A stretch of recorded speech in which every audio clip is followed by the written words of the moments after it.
question of FIR in Milavli protest case. Yes. What happened today?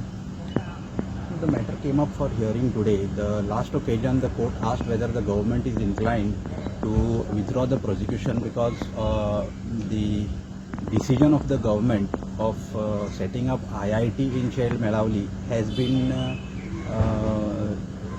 government has called off that decision. So therefore the issue of agitation and all those matters which came, criminal matters which came up subsequently, the issue came up of whether that those petitions, those criminal proceedings should be quashed or not. So we have submitted to the court today that there is no question of withdrawing the prosecution on account of change in the government decision.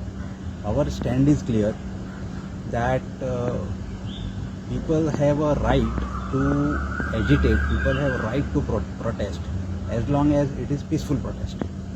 But the records reveal that the complaints also clearly says that there was deadly weapons used, police officers were brutally beaten up, and in such case, as a whole, government cannot withdraw the prosecution. In an individual case, if we feel that a person is not involved, or the role played by that person is kind of, we can say that there is no serious role played by that person in that particular offence, and that person can be exonerated or it can be quashed against that person, that is fine.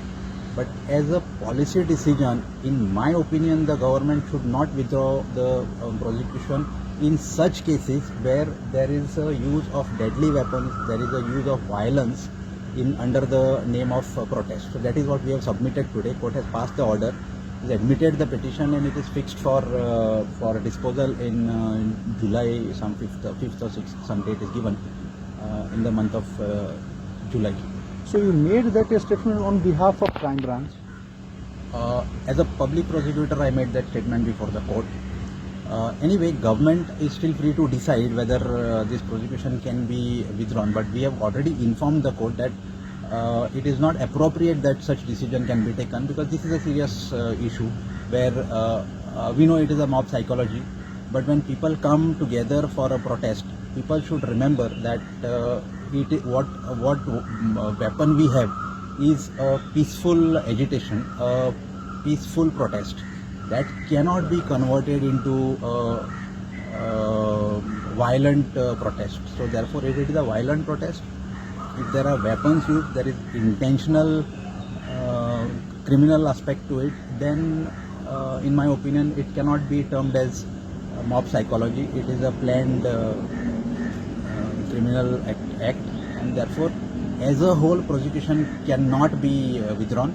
In an individual case, we can consider whether that person is involved actually or a role played is serious. In that sense we can look into the matter, but not to withdraw the prosecution as a whole. How many petitioners came in High Court? I think 3 or 4 petitioners came in one petition here, and there are more petitions also, but our stand is going to be same.